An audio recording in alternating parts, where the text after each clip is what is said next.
Nous avons en Jésus-Christ toujours prêt à nous entendre, à répondre à notre cri. Connaît nos défaillances, nos chutes de chaque jour. Sévérance et négligence, il est riche en son amour. Quel ami fidèle autant nous avons en Jésus-Christ, toujours prêt à nous comprendre quand nous sommes en souci. Ils ont lui toutes nos craintes, ouvrons-lui tout notre cœur. Bientôt ces paroles saintes nous rendront le vrai bonheur. Quel ami fidèle étant, nous avons en Jésus-Christ, toujours prêt à nous défendre quand nous prêche l'ennemi. Il nous suit dans la mêlée, nous entoure de ses bras, et c'est lui qui tient l'épée, il décide des combats. Quel ami fidèle étant, nous avons en Jésus-Christ, toujours prêt à nous apprendre, avec en comptant sur lui. S'il nous croit vrais et sincères, à chercher la sainteté, il écoute nos prières et nous met en liberté. Quel ami fidèle, nous avons en Jésus-Christ, bientôt il viendra nous prendre pour être au ciel avec lui. Suivons donc l'étroite voie, en comptant sur son secours. Bientôt nous aurons la joie de vivre avec lui toujours. Quel ami fidèle étant, nous avons en Jésus-Christ, toujours prêt à nous entendre, à répondre à notre cri. Il connaît nos défaillances, nos chutes de chaque jour. Sévérance et négligence, il est riche en son amour. Quel ami fidèle étant, nous avons en Jésus-Christ, toujours prêt à nous comprendre quand nous sommes en souci. En lui toutes nos craintes, ouvrons-lui tout notre cœur. Bientôt ces paroles saintes nous rendront le vrai bonheur. Quel ami fidèle étant, nous avons en Jésus-Christ, toujours prêt à nous défendre quand nous presse l'ennemi. Il nous suit dans la mêlée, nous entoure de ses bras, et c'est lui qui tient l'épée, il décide des combats. Quel ami fidèle étant, nous avons en Jésus-Christ, toujours prêt à nous apprendre, avec en comptant sur lui. S'il nous voit vrais sincère à chercher la sainteté. Il écoute nos prières et nous met en liberté. Amis fidèles, quand nous avons Jésus-Christ, bientôt il viendra nous prendre pour être au ciel avec lui. Mon nom n'est pas que voir, content sur son secours. Bientôt nous avons la joie de vivre avec lui toujours. Amen. Amen.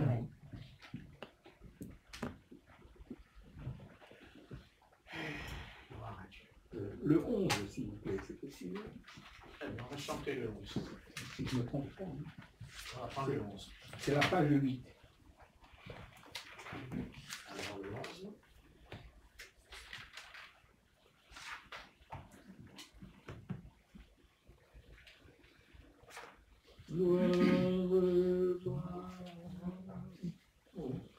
Gloire, gloire à l'Éternel,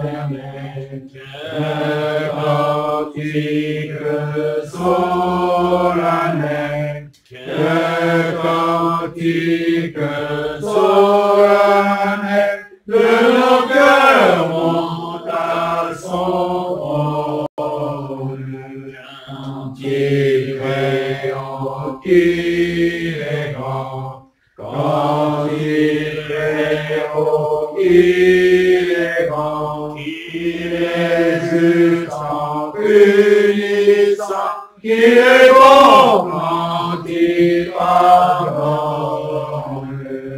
Il commandait le néant, et ça au premier accent, et ça au premier accent de sa parole vivante. Et des astres radieux, et des astres radieux, ça jette dans les cieux, la poussière étincelante. Il accusait le pécheur devant cet accusateur, devant cet accusateur, sans sa profonde misère. Ses clients sont les bras, et ses clients sont les bras, montagne tombée sur moi, cachez-moi de sa colère. Mais la qui le Seigneur s'est donné pour rédempteur, s'est donné pour rédempteur, côté de crédit n'est pas. Au pied d'un si grand amour, objet d'un si grand amour, et je donne en retour à ce sauveur adorable. Oh Dieu, que t'es racheté, tous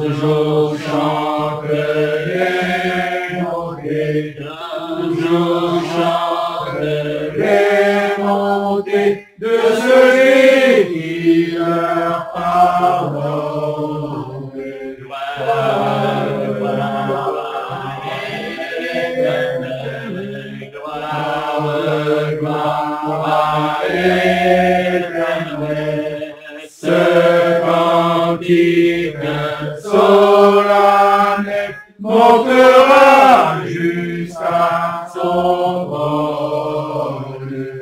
Gloire, Gloire et le cantique solennel, le cantique solennel montera jusqu'à son trône. Amen. Amen.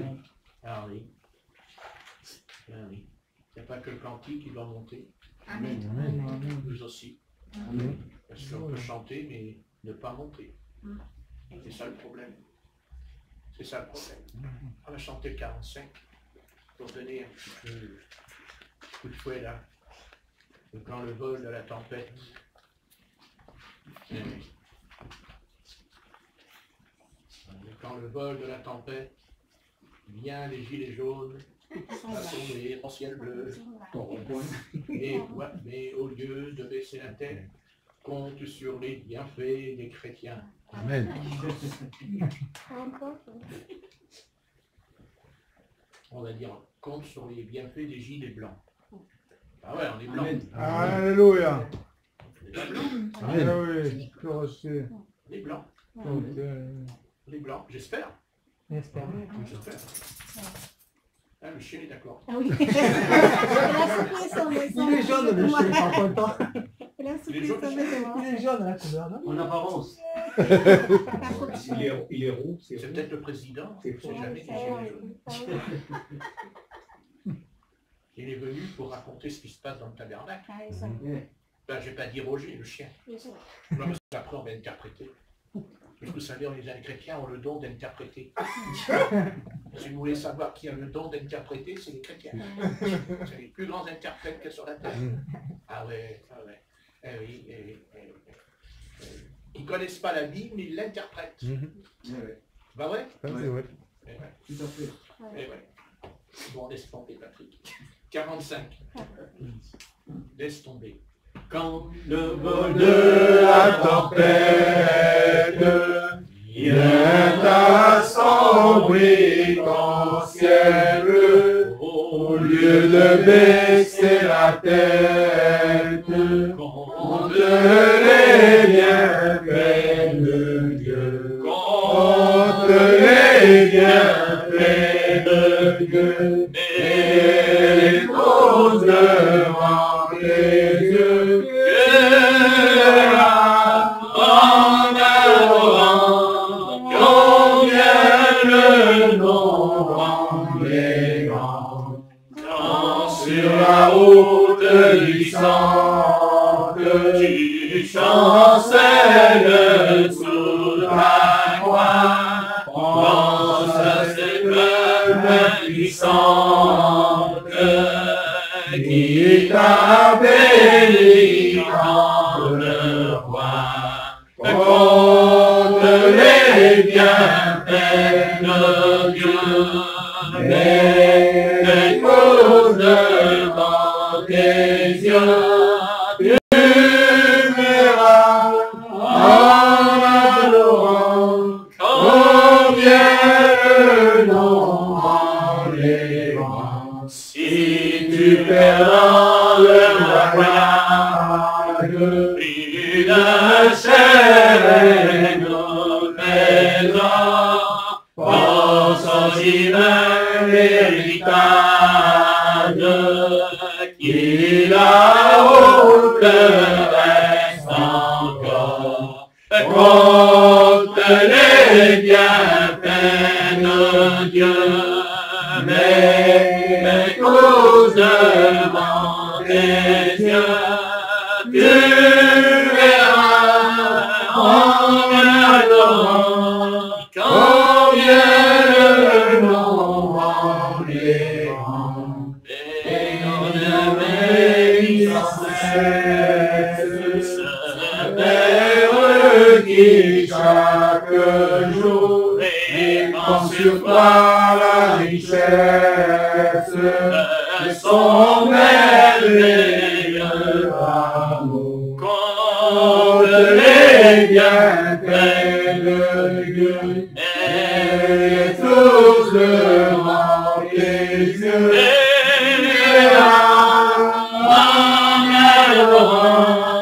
Combien le nombre est grand, quand les bienfaits de Dieu, et pose devant tes yeux,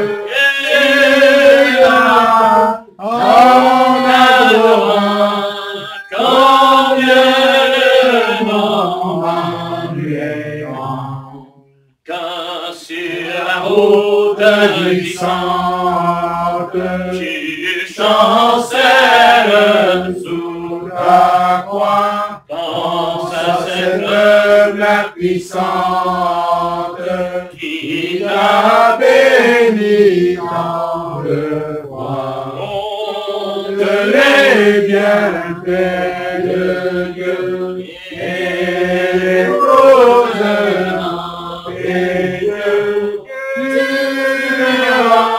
En adorant, combien le nombre est grand. Si tu perdras le regard, puis la chair et l'autre pense aux hivers et visage, qui la haute reste en gloire.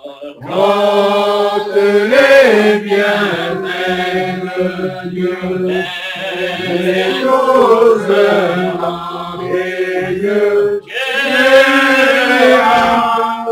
En adorant, combien le nombre est grand, et nous bénis sans cesse, ce Père qui chaque jour répand sur toi la richesse de son merveilleux amour. Comme les bienfaits de Dieu, mais cause devant les yeux, lui verra en adorant, combien le nombre est grand.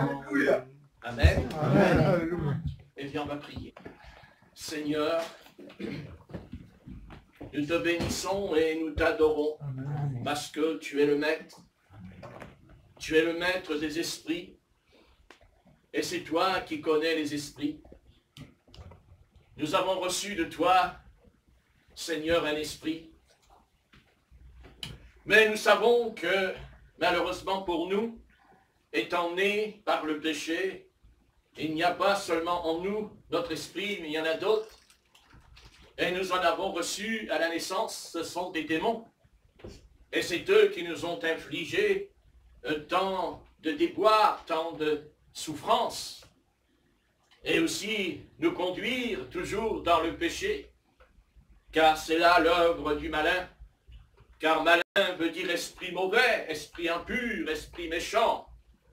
Nous avons tendance à ignorer que parce que nous sommes chrétiens et que nous connaissons le Christ comme un sauveur personnel, mais nous oublions que nous aussi, nous pouvons être attaqués par des démons.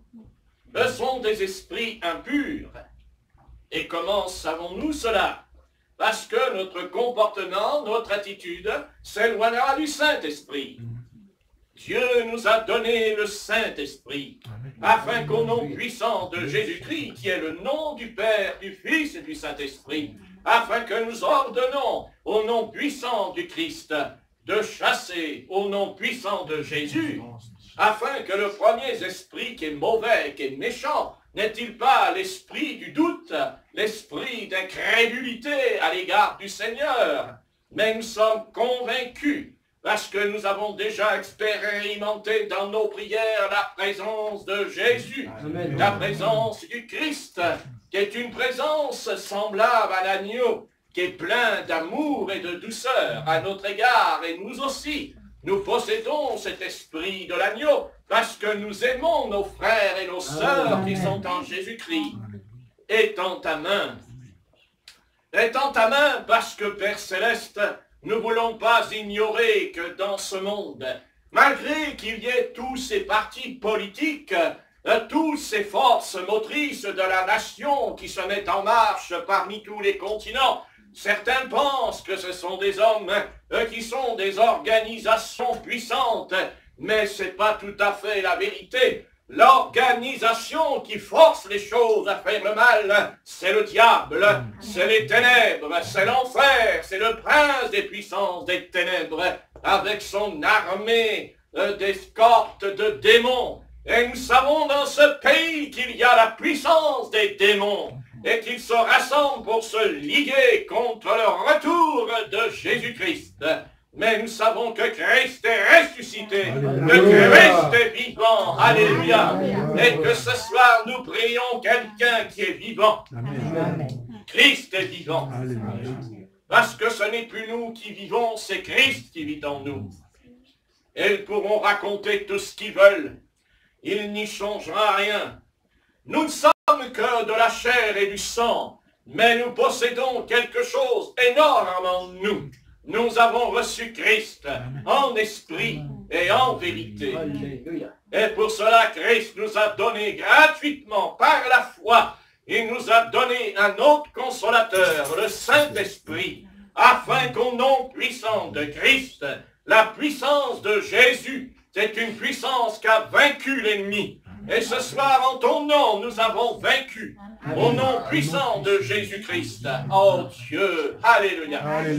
Mais l'Église ne peut pas exercer l'autorité de Jésus-Christ si d'abord elle ne se dépouille pas, si d'abord elle n'abandonne pas le chemin mondain, si l'Église ne peut pas recevoir la puissance de la résurrection, parce qu'elle est matérialiste, elle est moderne. Elle dit qu'elle appartient à Christ, mais en même temps, elle s'est conformée au monde moderne. Mais nous ne voulons pas être modernes, nous voulons être primitifs. Car c'est le Saint-Esprit qui est descendu dans l'Église primitive. Il lui a donné les dons du Saint-Esprit, afin qu'en son nom, nous puissions prophétiser, parler en d'autres langues, interpréter les langues, afin qu'en imposant les mains aux malades par un ministère apostolique au nom puissant de Jésus, la maladie se retire au nom de Jésus-Christ. Alléluia. Merci Seigneur, tu es vivant. Je te remercie pour ta patience, je te remercie pour ta bonté. Et comme nous avons atteint la fin de cette année de l'an 2018, eh bien si nous sommes encore vivants, c'est parce que tu nous accordes encore une année de grâce, une année de paix. Alléluia. Car si le monde n'a pas la paix, nous avons la paix. Si le monde n'a pas la joie, nous avons la joie. Et si nous perdons la joie et la paix, c'est parce que nous ne marchons pas avec Christ, mais nous marchons contre lui. Car quiconque est contre la parole est contre le Christ. Et ce soir, nous prions. Parce que nous savons que Christ revient. Mais non seulement Jésus-Christ revient en tant que Fils de l'homme dans les nuées du ciel, mais en nous, il y a quelque chose qui est de lui, quelque chose qui vient de lui, c'est le Saint-Esprit. Alléluia. Et nous sommes dans la dispensation de la grâce, nous sommes dans la dispensation de la rédemption, nous sommes dans la dispensation du baptême dans le Saint-Esprit. Et Jésus-Christ a dit, vous recevrez ce que le Père vous a promis, le Saint-Esprit. Alléluia. Alléluia. Mais nous ne pouvons pas avoir les deux en même temps. Nous ne pouvons pas être en contact avec le monde. Nous ne pouvons pas aller dans l'Égypte de ce monde. Il faut que l'Église se réveille de son sommeil et de sa torpeur, afin qu'elle abandonne les choses du monde, afin que l'Église soit consacrée à Jésus-Christ, corps, âme, esprit, afin de permettre à la puissance de Christ qui est en nous, car nous n'avons pas besoin de la demander. Nous la possédons, nous l'avons reçue, elle est en nous. Mais nous ne voulons pas mourir à la croix, nous ne voulons pas mourir et même nous ne voulons pas venir à la croix. Parce que nous savons que si on vient à la croix de Christ, il faudra se dépouiller de notre vieil homme. Amen. Il faudra abandonner tout péché, toute iniquité. Il faudra être impeccable, car nous sommes impeccables si nous avons été lavés par le sang de Jésus-Christ. Alléluia.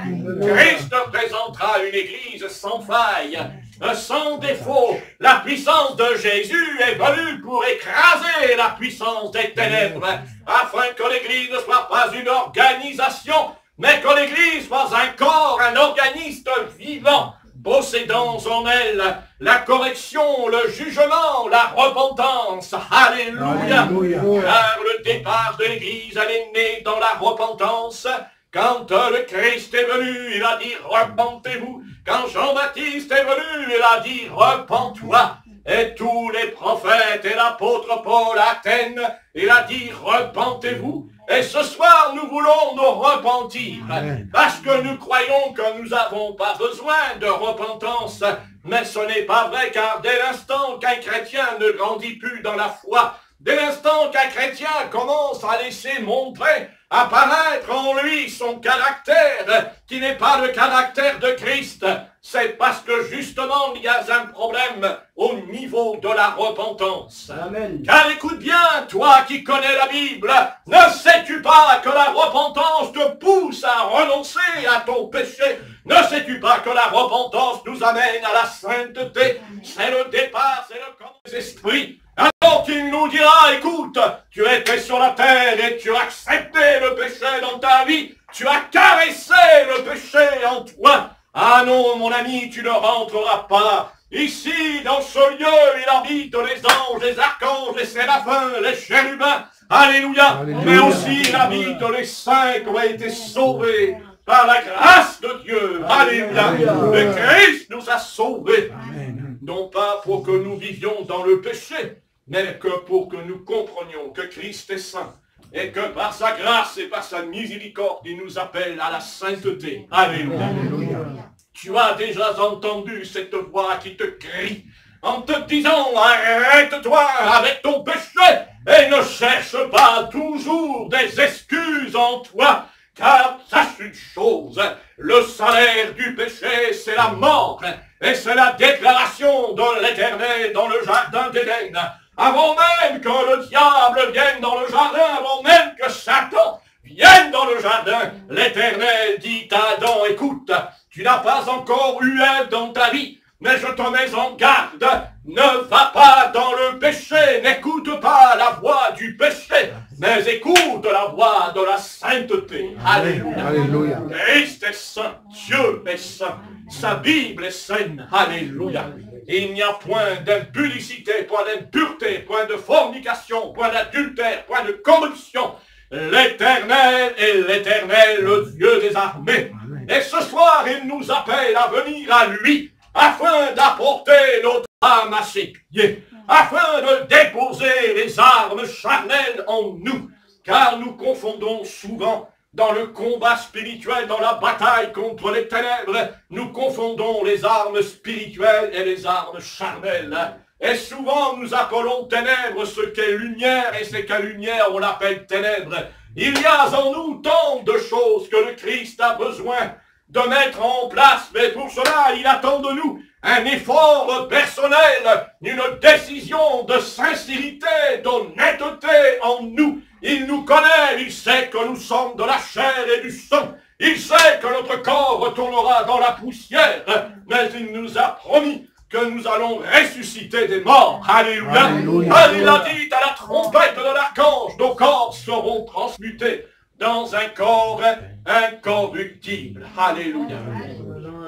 Ah mon Dieu, s'il te plaît, étends ta main, afin que ton Église, afin que ton peuple, que tu as racheté par ton sang, ce corps de chair et de sang, ce corps qui était sans péché, sans iniquité, a été livré entre les mains des pécheurs, entre les mains des damnés. Et là, mon Dieu, tu étais là sur la croix, car tu étais dans ton Fils, et ton Fils était en toi. Et là, sur la croix maudite du calvaire, Tu étais là, ô Jésus-Christ.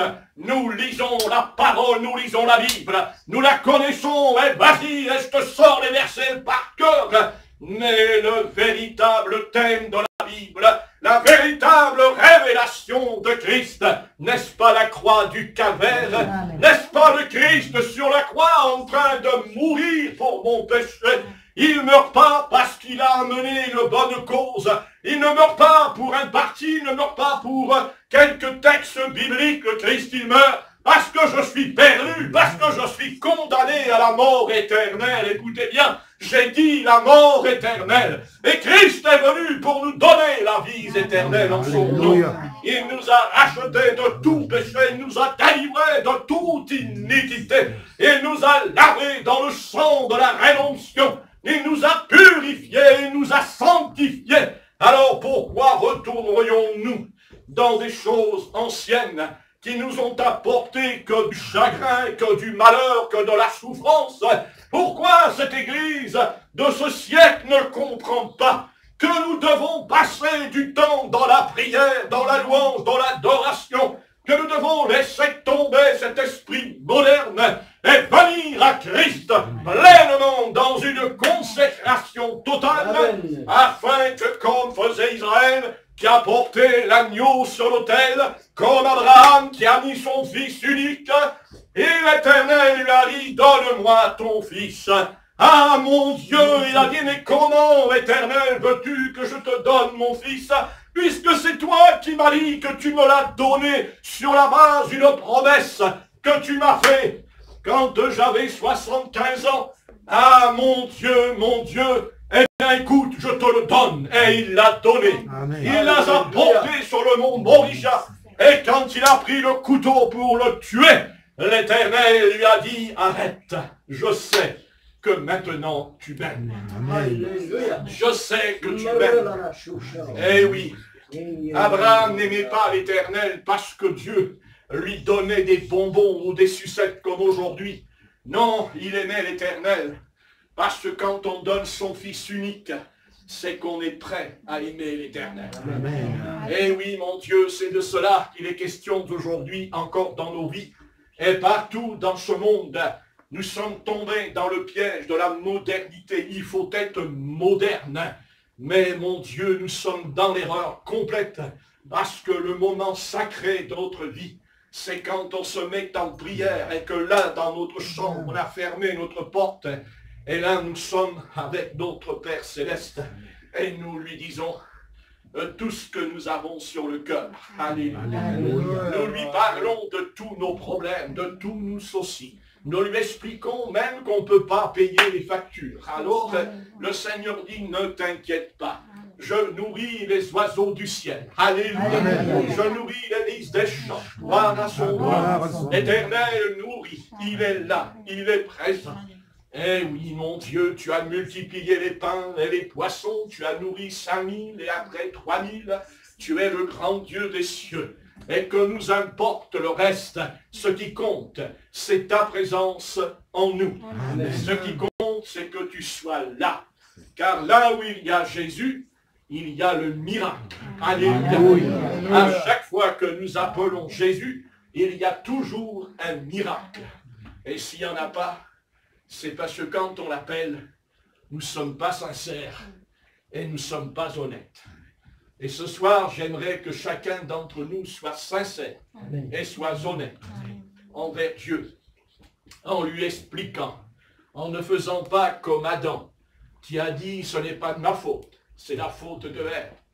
Ne faisons pas comme Ève qui a dit, c'est pas de ma faute, c'est le serpent qui était auprès de moi. Nous ne voulons pas avoir ce genre de comportements en nous. Nous voulons simplement dire, Éternel, j'ai péché contre toi.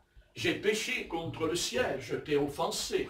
À chaque fois que je pêche, que ça soit volontairement ou involontairement, ça restera toujours une transgression, une offense envers le Dieu vivant. Et c'est pour cela que je viens vers lui. Peut-être que ce soir, il y a quelqu'un au milieu de nous qui a besoin de se repentir.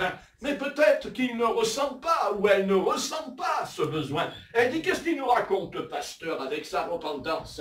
C'est bien triste parce que moi-même, Même si je sais que je ne vais pas dans le péché, mais j'éprouve tous les jours de la repentance en moi. J'ai toujours envie de dire, Dieu, pardonne-moi. Le matin, quand je me réveille, je dis, Dieu, pardonne-moi pour ce que je vais faire dans la journée.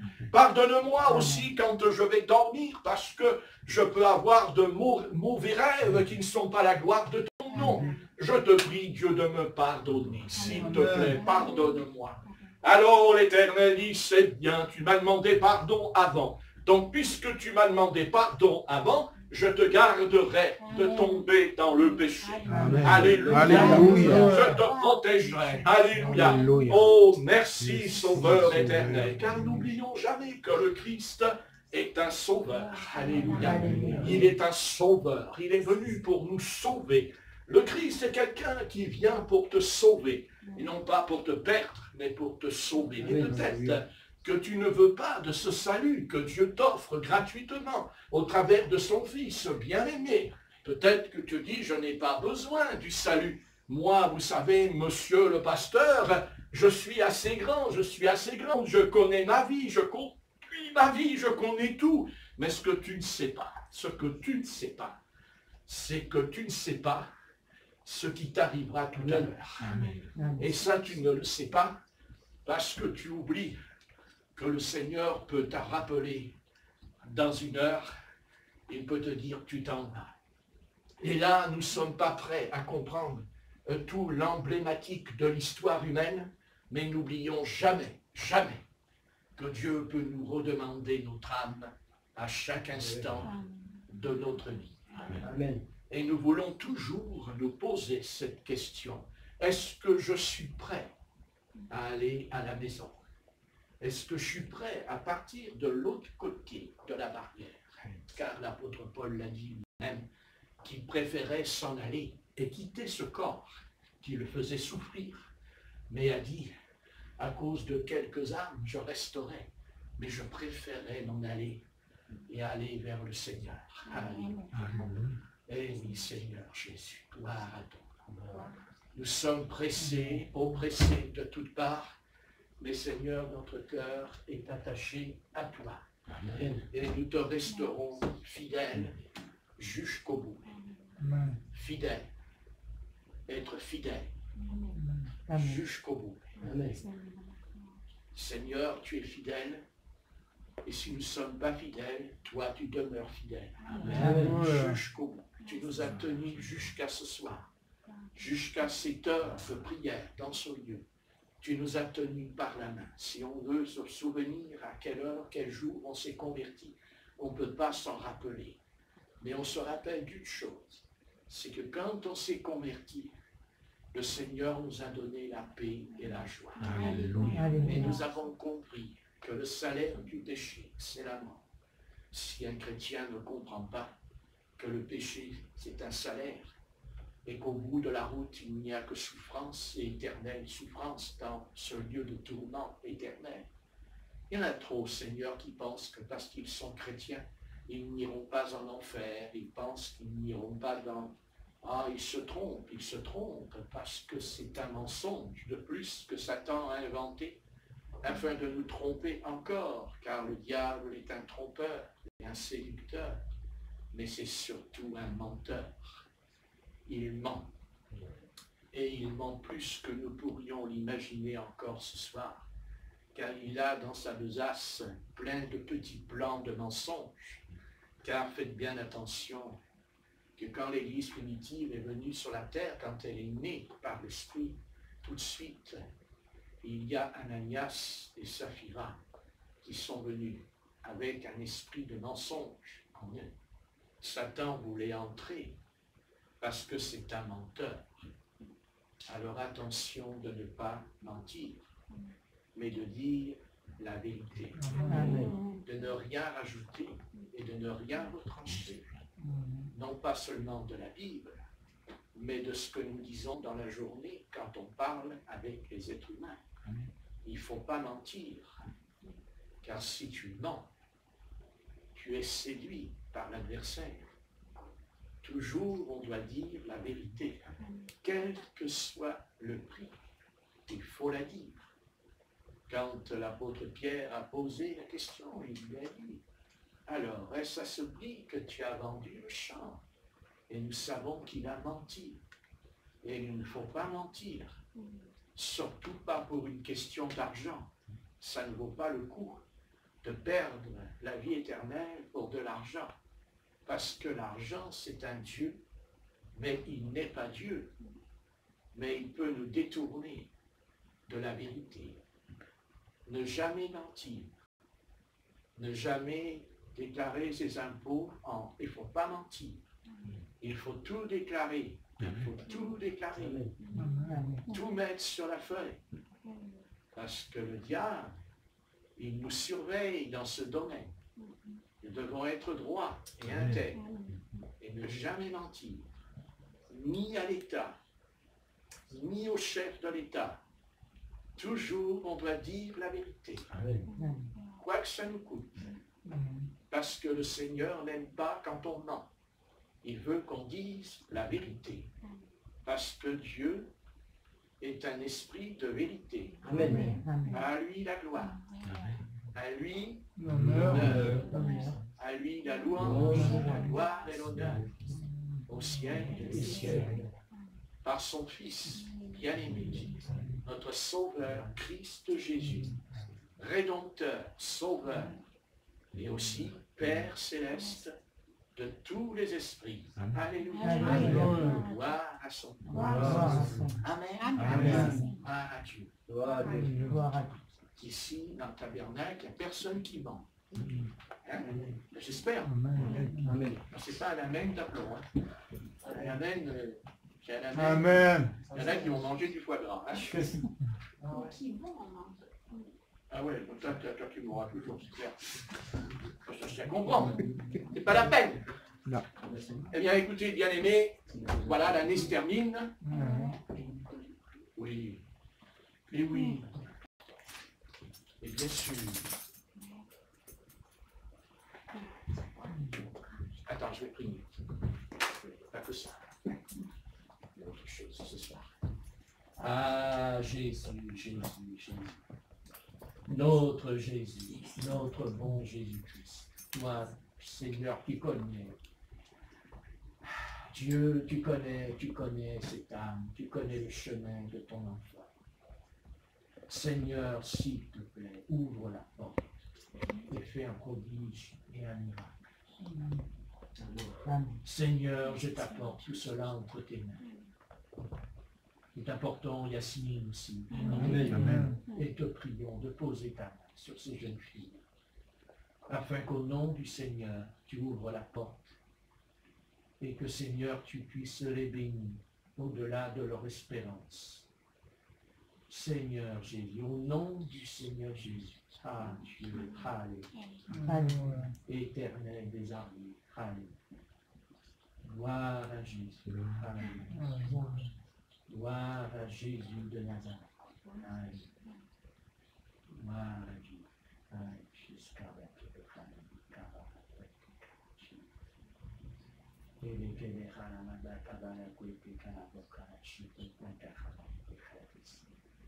Seigneur, s'il te plaît, quand ta nation, chasse les ténèbres, chasse les puissances des ténèbres, dans l'autorité de ton nom merveilleux. Ah, Jésus, Jésus, que faire? Nous sommes que des êtres humains. Mais nous avons un esprit qui t'appartient. Amen. Et nous voulons que son esprit, Seigneur, puisse être libéré de ces chaînes, de cette emprise. Car les hommes ont une emprise. Mais c'est les hommes. Ce sont ces hommes-là, Seigneur. Je te prie de les faire partir, de les éloigner. Amen. De Christ. Amen. Amen. Amen. Priez pour que le Seigneur éloigne ces hommes. Parce que j'ai vu qu'il y a des hommes autour qui veulent la détruire. Oui, le Seigneur est venu. Amen.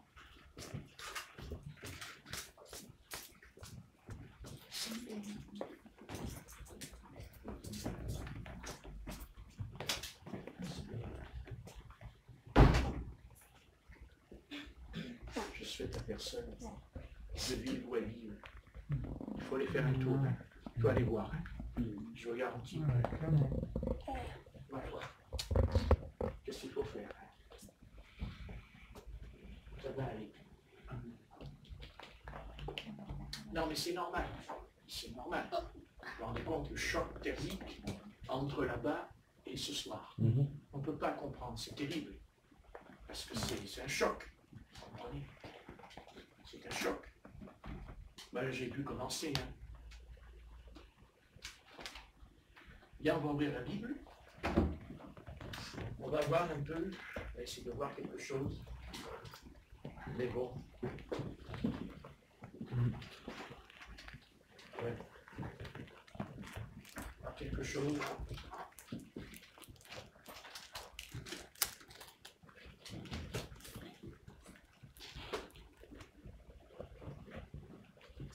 Nous allons parler du patriarche Abraham. Parce que vous savez que sans Abraham, bien que ce soit le Seigneur qui nous a sauvés, mais c'est quand même Abraham, c'est vraiment par lui que nous sommes parvenus au salut. Amen. Parce que c'est Abraham, le patriarche. Abraham, cet homme, est un homme à part. Il est particulier. Parce que s'il n'avait pas obéi, Israël n'aurait jamais existé. Le peuple d'Israël n'aurait jamais pris naissance sur la terre. Et bien sûr, nous savons que l'Éternel, quand on lit la Genèse, la première chose qui était importante pour l'Éternel, pour le Seigneur, c'est Genèse 3. La première chose qui est importante pour l'Éternel, nous allons le voir, bien sûr, il y a le mensonge. Ça, c'est sûr que Satan a tout fait pour mentir à Ève et à Adam, Genèse 3, a fait tout pour mentir, mais son mensonge est très subtil, parce que Satan, contrairement à ce que nous pensons que Satan va nous éloigner du Seigneur. C'est ça, hein? Là, c'est pas vrai. Pas du tout. Satan ne nous éloigne pas du Seigneur.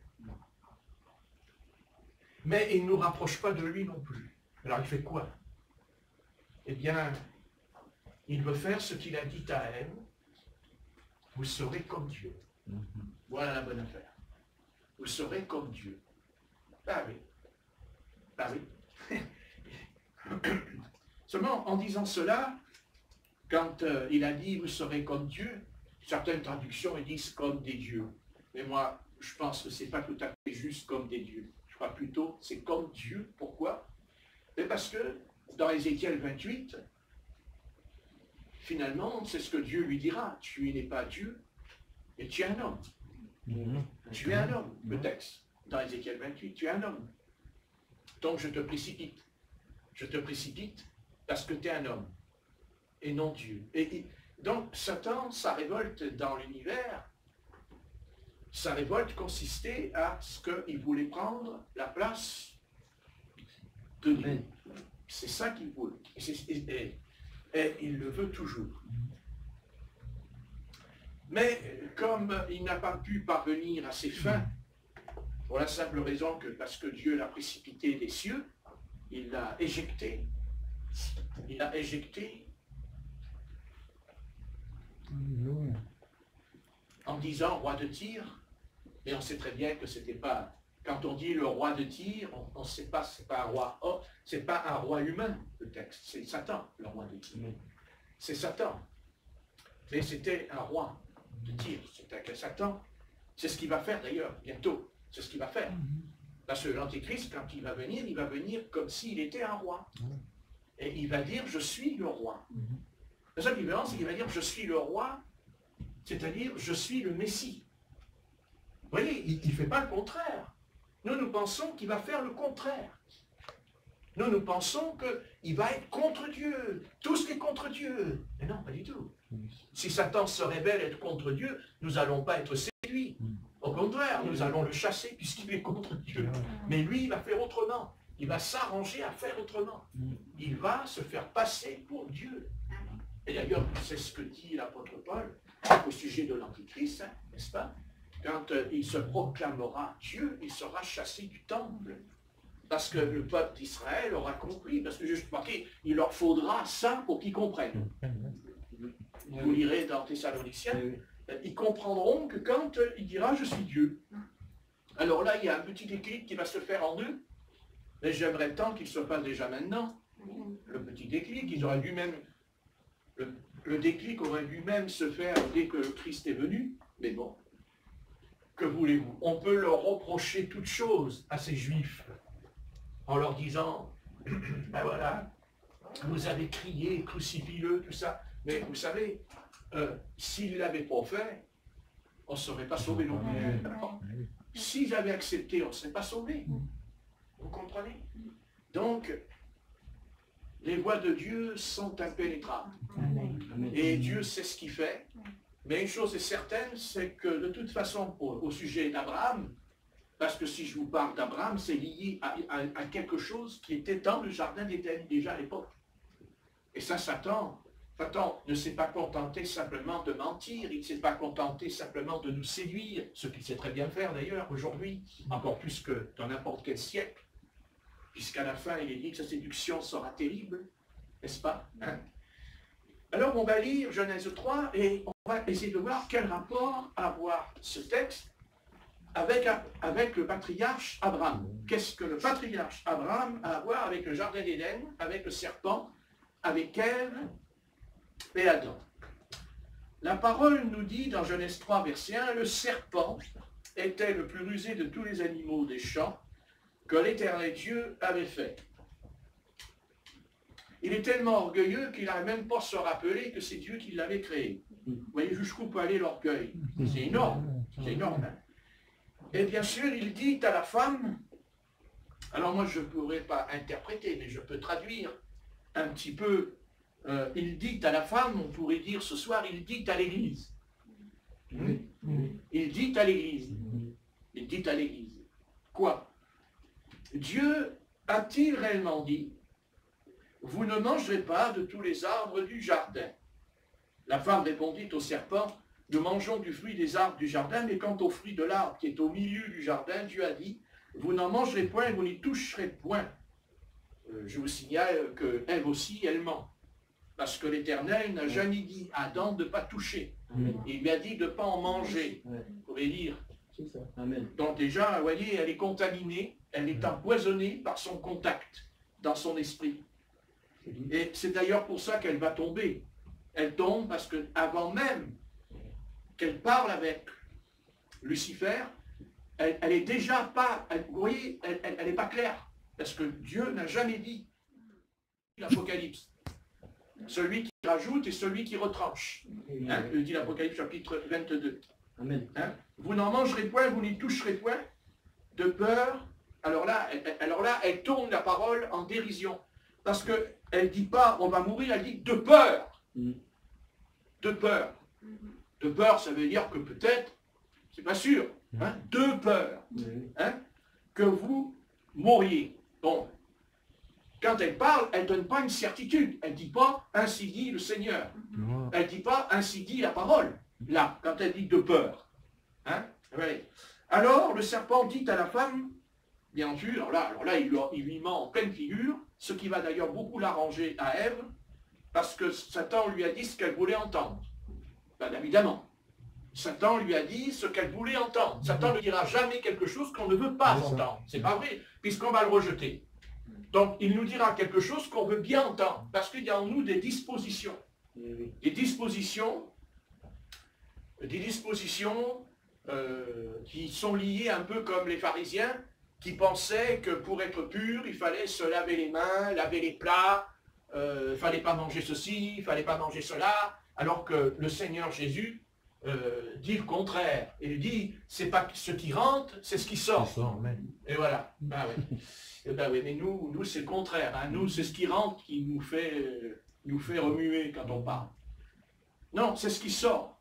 Donc la question, c'est pas simplement de croire au Seigneur, c'est de savoir ce qu'il y a à l'intérieur, dedans. Amen. Voilà, qu'est-ce qu'il y a à l'intérieur? C'est ça qui est important, c'est ce qu'il y a dedans. Mais nous, on ne veut pas savoir ce qu'il y a dedans, ça nous dérange. Nous, ce qui nous intéresse, c'est ce qu'il y a à l'extérieur, ce qui se voit.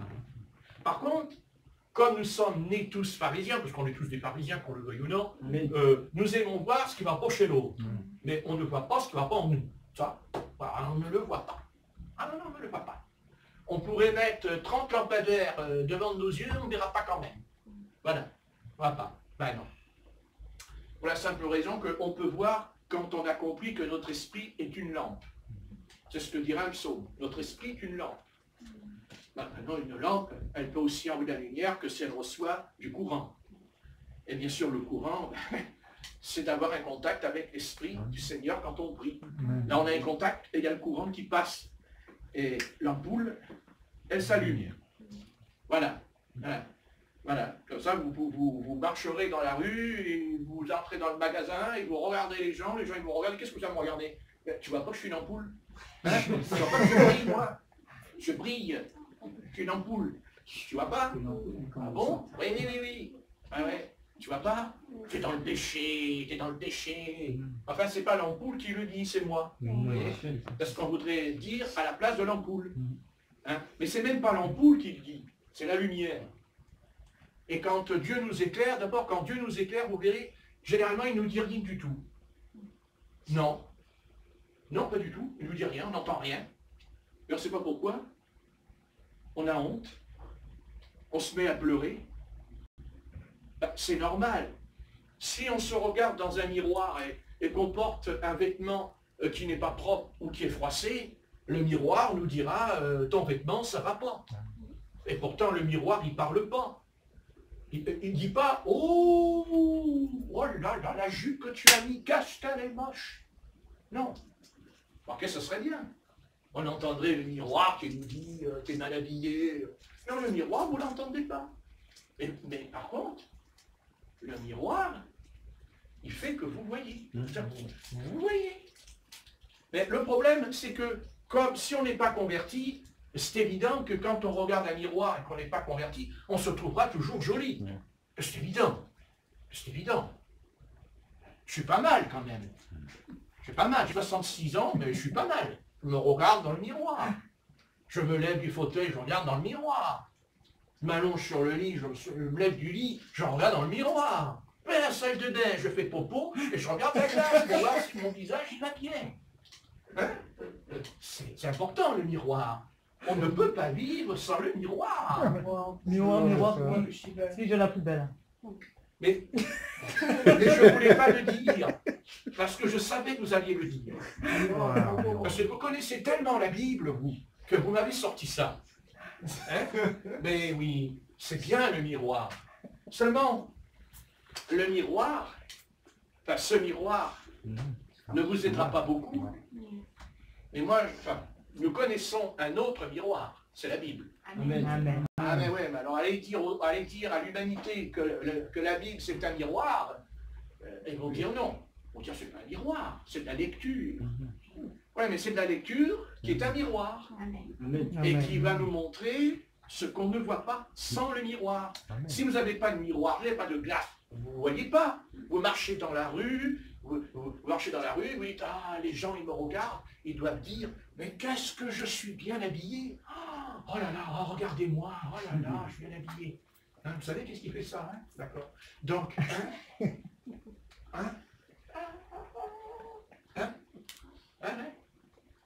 comme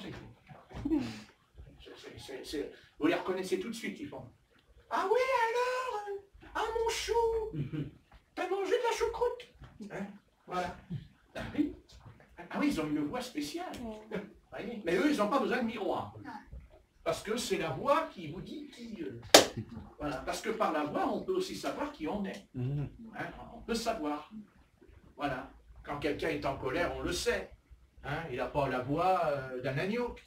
Hein? Ce serait bien quelqu'un qui se met en colère, il a la voix d'un agneau. Hein? Il a la voix d'une brebis. Il se met en colère, il fait « Bé, bé !» Tu vois, tu regardes, qu'est-ce que tu as? « Je suis en colère, bé !» Bon, c'est une drôle de colère, ça. Hein? Non, quand on est en colère, il y a le ton qui monte. N'est-ce pas? Amen. Par contre, quand on veut obtenir quelque chose de quelqu'un, on ne va pas bêler comme une brebis. Hein? On fait « Bonjour, comment allez-vous? Oh, vous avez bonne mine. Ah, je vous sens bien aujourd'hui. Ah oui. Ah oui. Alors on met la personne en condition. Hein. On s'est dit, attends, j'ai besoin de 50 €, je vais m'arranger à ce qu'il me les donne, les 50 €.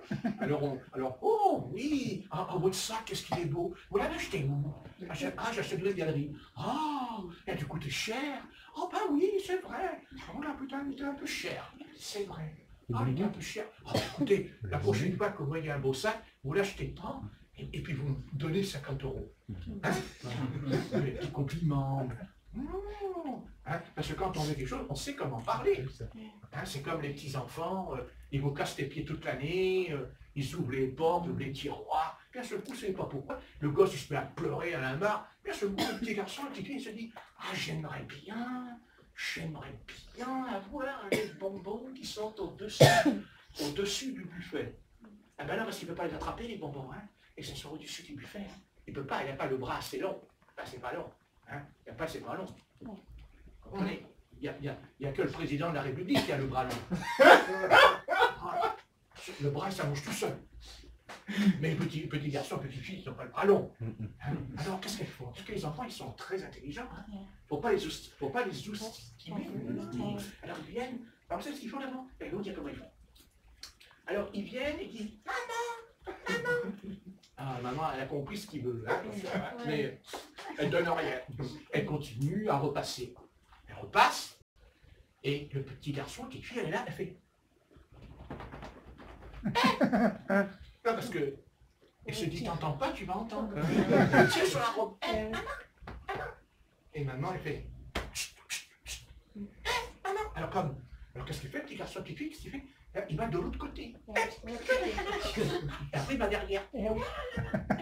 Alors, à un moment donné, bon ça va. À force, la jupe va être déformée. Hein. Alors, elle dit, qu'est-ce que tu veux? Alors, elle pense à maman. Parce que c'est pas la maman qui la prend par la main, c'est la petite fille, le petit garçon, qui prend par la main son papa, sa maman. Elle dit, viens, je vais te montrer quelque chose. Ah bon? Alors les parents, ils ont peur. Ils disent, qu'est-ce qu'elle a fait?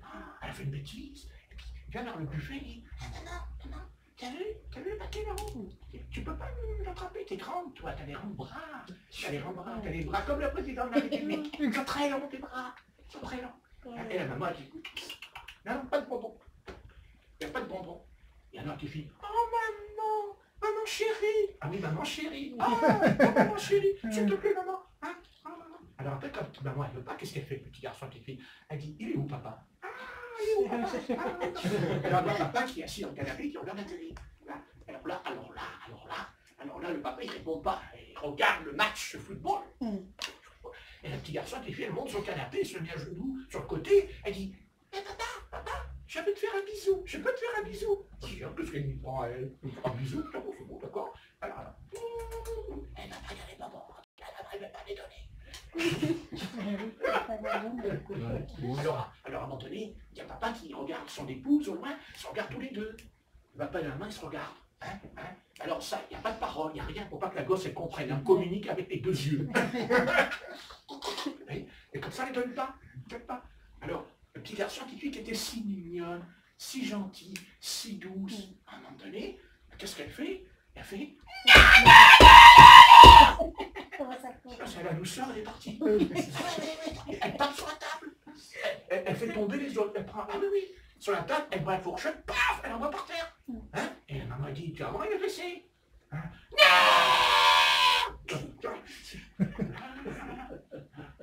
Alors, bien sûr, pour avoir la paix, qu'est-ce que vous faites? Vous attrapez le paquet de bonbons, lui filez les bonbons, et d'un seul coup, elle vous dit ni merci, rien du tout. Elle s'assoit par terre, et le soir, on la met au lit, elle se couche, et dans la nuit, on l'entend crier. Alors, papa et maman se lèvent, qu'est-ce qu'il y a, ma chérie? Oh, j'ai vu un singe, j'ai vu un lion en dormant. Ah bon? Et oui, moi, si j'étais le papa, je dirais, oui, t'as trop vu les bonbons. T'as trop vu les bonbons. Parce que trop de bonbons, ça donne des cauchemars. C'est vrai? Donc, excusez-moi, hein, si vous n'arrivez pas à dormir, des fois vous avez des cauchemars, vous posez la question, peut-être que vous avez mangé un peu trop de chocolat, hein? Il faut en manger un peu, pas trop quand même, parce qu'après on a mal au ventre. Voilà. Le problème, c'est que nous aussi, on est comme eux. Envers le Seigneur, ah oui, on est comme eux, bien sûr, bien sûr. Bien sûr. Bien sûr, Seigneur, on va s'arranger, tous les deux, on va s'arranger. Tu comprends, moi j'ai un péché, mais c'est pas de ma faute, c'est pas de ma faute. Moi je suis pas coupable, c'est pas moi, c'est ma faiblesse. J'ai eu une enfance difficile, j'ai beaucoup souffert quand j'étais jeune. J'y peux rien, c'est pas de ma faute. Pas de ma faute. Non mais de toute façon, quand on va dans le péché, c'est jamais notre faute, de toute façon. Parce que le péché s'arrangera à dire que c'est pas notre faute. C'est la faute des circonstances, c'est la faute des autres. Voilà. Là, je dis non, non, non. Et vous savez, quand on va dans le péché, il y a aussi une chose que j'ai remarquée, c'est parce qu'on est capricieux. Ah, capricieux? Moi, je ne suis pas capricieux, moi. Puis les sœurs aussi, hein, capricieuses. Bon, alors, capricieux. Et on est tous des capricieux. Ah oui. Vous savez, si j'étais au pouvoir, ce que je dirais, là, ce qui se passe en ce moment, je leur dirais en pleine figure. Je leur dirais, écoutez, hein, arrêtez de faire l'enfant. Parce que là, vous êtes capricieux. Maintenant, vous êtes capricieux. Voilà. Vous allez dire, oui, mais c'est dur. Oui, mais moi, je peux aussi répondre selon la parole du Seigneur. L'apôtre Paul a dit, contentez de ce que vous avez. Et il dit, si vous avez le boire et le manger, c'est déjà bien. Non. Parce que vous voyez, la nature humaine, elle en veut toujours plus. Non, mais c'est vrai, notre nature, elle en veut toujours plus. Par exemple, notre petite sœur Rebecca, elle en demande pas beaucoup, parce que de toute façon, elle n'a rien, alors elle ne peut pas en demander trop. Et si nous, on devait vivre un quart de ce qu'elle vit, on ne l'accepterait pas. Et on ne pourrait même pas tenir une seconde. Mais elle, oui. Mais voilà, parce qu'elle a grandi dans les choses dures, les choses difficiles, les choses... voilà, parce que si on voulait comparer à ce qui se passe pour ces jeunes filles dans ce camp, par rapport à cette société qui se plaint, mais s'ils veulent, ils n'ont qu'à faire un échange. Hein? Les jeunes filles dans le camp, elles vont prendre leur place. Ça, vous en faites pas. Elles ne vont pas la ramener beaucoup. Parce qu'elles seraient tellement heureuses. Hein? L'autre jour, non mais c'est vrai, l'autre jour, il y a un retraité qui fait partie de la jaunisse. Et alors, parce qu'ils ont la jaunisse, à mon avis, il a dit, oui, c'est dur, je m'en sors pas. Et d'un seul coup, il dit dans la rue, devant les journalistes, mais j'ai une retraite. Le journaliste dit, mais le montant de votre retraite, il a dit, ah ben moi j'ai une retraite de 3 000 € par mois. Je me suis dit, bon, voilà. Vous voyez, il faut écouter. Parce que dans la vie, il faut apprendre à écouter ce qu'on dit. Parce que si on n'écoute pas, et surtout, ce qu'il faut faire attention dans la vie, et ça c'est valable pour chacun d'entre nous, il ne faut pas suivre le troupeau. Il ne faut pas suivre le troupeau. Il faut éviter de suivre la masse. Parce que la masse, quand elle est animée par les puissances des ténèbres, elle peut aller loin. Elle peut aller loin. Et après, vous vous retrouvez mêlé à des choses qui pourront vous coûter cher plus tard. Je pense que si le monde veut être heureux, si la société dans laquelle nous vivons, elle veut être heureuse, elle n'a qu'à d'abord se repentir, venir au Seigneur. Amen. Moi, je me semble. Amen. Et nous avons la preuve que quand j'étais, je l'ai déjà dit, mais ça fait rien. Quand j'étais très jeune, j'avais 17 ans et demi, je me suis converti au Seigneur. Je suis tombé par terre, j'ai pleuré, j'ai dit, Seigneur, je pleurais, j'ai beaucoup pleuré. Je regrettais ce que j'ai fait. J'ai dit, c'est grave, oh Dieu, je ne savais pas, je ne te connaissais pas, mais je me repens. Et puis, je descends dans le réfectoire, et il y a tous ces jeunes qui sortaient de la prison des Baumettes, et m'ont dit, ah, bah ton Dieu, dis donc, il est drôlement pauvre, ton Dieu. J'ai dit, pourquoi il est pauvre, Dieu? Il me dit, mais t'as vu le tricot que tu as sur le dos? Et j'avais un tricot, il y avait des trous partout. J'avais un trou là, j'avais un trou là. c'est un tricot chrétien que j'avais, une sorte de conversion avec des trous. Vous voyez, oui. Et j'étais vexé. J'étais vexé. Et je suis monté dans ma chambre, j'ai dit, bah dis donc, mais tu te rends compte? Je dis, Seigneur, ils ont dit que tu étais pauvre et que mon tricot. Alors, vous savez, je pense que quand on prend de l'âge dans la foi, on finit par perdre la simplicité. Croyez-moi, on perd les repères. On perd les repères. Et je me suis mis à genoux, parce que je ne voulais pas me mettre à genoux par terre, ça fait mal aux genoux. Alors je suis monté sur le lit, et je me suis mis à genoux sur le matelas. Ça fait du bien à mes genoux. Vous voyez, je prends soin quand même aussi de ma vie. Donc j'ai prié, et j'ai dit, Seigneur, je veux un tricot. Je veux un tricot. Et j'ai entendu la voix du Seigneur en moi qui m'a dit, mais tu me demandes un tricot, mais tu le veux de quelle couleur, le tricot? Comme ça, j'ai entendu. Oh, ben, je voudrais qu'il soit, excusez-moi, un genre de jaune, mais un jaune foncé, vous voyez? Bon, bien. Et puis, j'ai dit, tu sais, je te le dis franchement, avant de me convertir, j'aimais beaucoup mettre les tricots à col roulé. Vous savez, tout ça. J'aimais beaucoup, parce que ça faisait un genre, vous savez. Ouais. Moi, j'avais des tricots à col roulé, j'avais les cheveux longs jusqu'ici, et j'avais la pipe à la main. Et je voulais me faire passer pour un prof de philosophie. Enfin, je savais ni lire ni écrire, ne vous inquiétez pas. Voilà, mais je veux pas. Oui. Alors, je descendais en bas, je descends en bas pour écrire, c'est la philosophie. Je descends, et je me pavanais comme ça dans les couloirs. J'allais dans les réfectoires. Après, j'allais dans la salle où tous les jeunes se rassemblaient, on lisait le journal, on parlait entre nous. Et moi, j'étais dans un coin, je faisais comme ça. Je veux qu'on me regarde. Voilà. Bah, oui. Et j'étais bien habillé. Vous savez, quand vous n'êtes pas converti, vous ne savez pas pourquoi vous êtes bien habillé. Ah oui, j'allais danser en discothèque, j'avais des belles chaussures en cuir, carrées, parce qu'à l'époque, on aimait les chaussures carrées, comme ça, en cuir, carrées. Et oui, j'avais bien habillé, les pantalons, pattes d'éléphant, j'avais les chemises avec du foulard comme ça de travers, vous savez, joli. Voilà, et j'allais danser, je dansais. Et quand tu te convertis, bah, tu vas plus danser, tu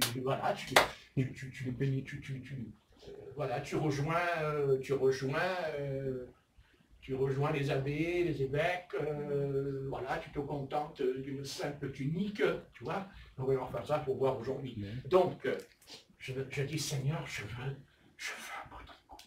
tricot à col roulé. Et je pleurais. Ah, j'ai Seigneur, ils se sont moqués de moi. Ils se sont moqués de moi. J'aurais dû dire, ils se sont moqués de toi. Enfin, bon, à l'époque, c'était encore... Ils se sont moqués. Voilà. Et le soir, je vais à la réunion, et il y avait le pasteur Alexandre Tony qui revenait de l'Afrique.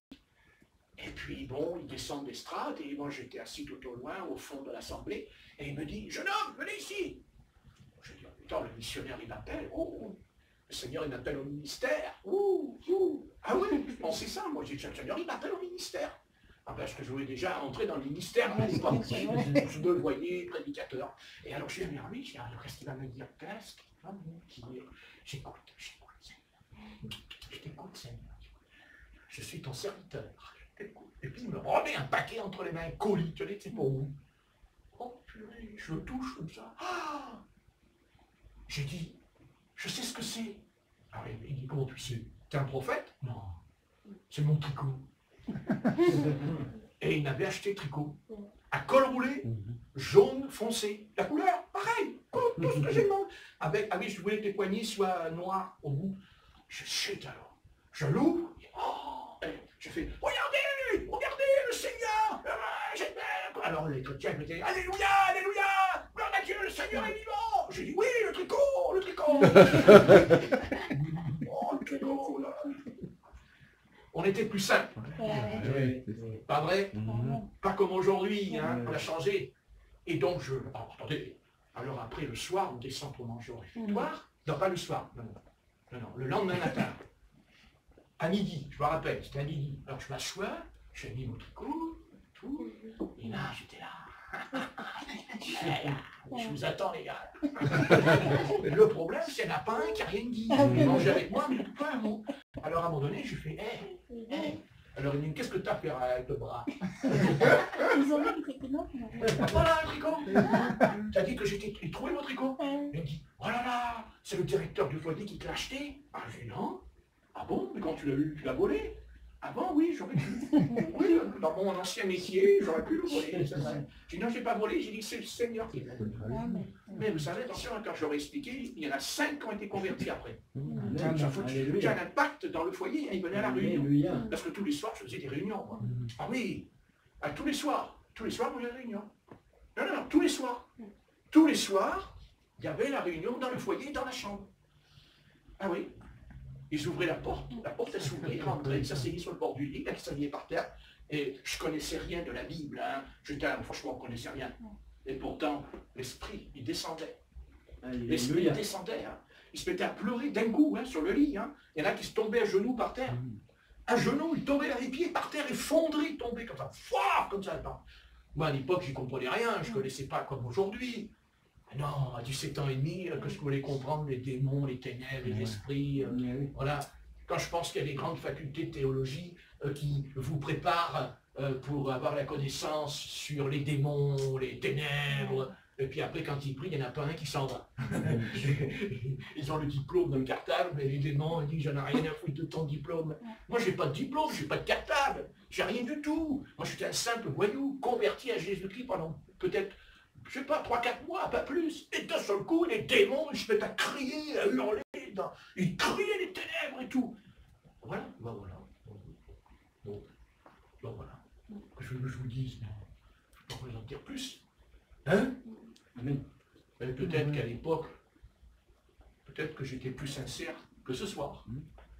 Bah, je pense. Parce que je vais vous dire franchement,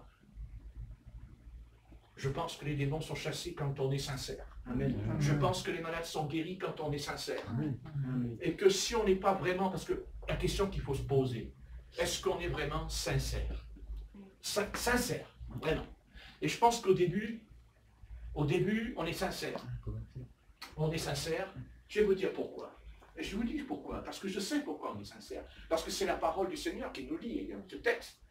Ben, c'est quand l'apôtre Jean, quand il est dans l'île de Patmos, et que le Seigneur lui montra les 7 églises en Asie mineure, qui étaient dans un état lamentable.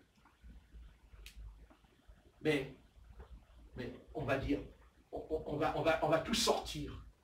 Encore une fois, j'ai entendu des prédicateurs, oui, Balaam, Jézabel, vous voyez, tout le monde les gros trucs qu'ils expliquaient. Mais non. Ce que j'ai contre toi, c'est que tu as perdu ton premier amour. C'est peut-être ça qu'on devrait se dire ce soir. Est-ce que je n'ai pas perdu mon premier amour pour le Seigneur? Est-ce que cet amour de Dieu qu'on avait au départ, est-ce que nous ne l'avons pas perdu? Ben, je pense qu'on l'a un peu perdu. Pas tout, mais un peu. Hein? Ce premier amour pour le Seigneur. Qu'est-ce qu'on n'aurait pas fait pour lui? Ah ouais. Vous savez, on n'avait même pas besoin de nous dire, tu dois te faire couper les cheveux. On le faisait sans qu'on nous le dise. Amen. On n'avait pas besoin de nous dire, excusez-moi, jeune fille, tu dois porter des vêtements décents. On n'avait pas besoin de le dire. Non. Ça se faisait tout seul. Parce que le Saint-Esprit, comme on était sincère, on était sensible à sa voix. Amen. On était sensible à sa voix. On n'avait pas besoin. Tandis qu'aujourd'hui, il faut qu'on nous le répète. Mais on n'obéit pas. On n'obéit pas. Parce que, vous savez, on ne peut pas proclamer qu'on s'est repenti et que, vous savez, vous allez dire, je comprends. Je comprends. Si on dit à des sœurs, il ne faut pas mettre des vêtements d'hommes. On dit à des frères, il faut s'habiller, voilà, il faut ne pas faire certaines choses. Par exemple, il ne faut pas regarder une femme. Il ne faut pas la regarder. Donc je ne regarde plus les femmes. C'est terminé. Moi je marche dans la rue, quand je vois une femme, je tourne le dos. Le gendarme me dit, qu'est-ce que vous avez? J'ai une femme. Non mais je veux dire, à l'époque, on n'avait pas besoin de nous dire toutes ces choses. C'était en nous spontané. C'était spontané.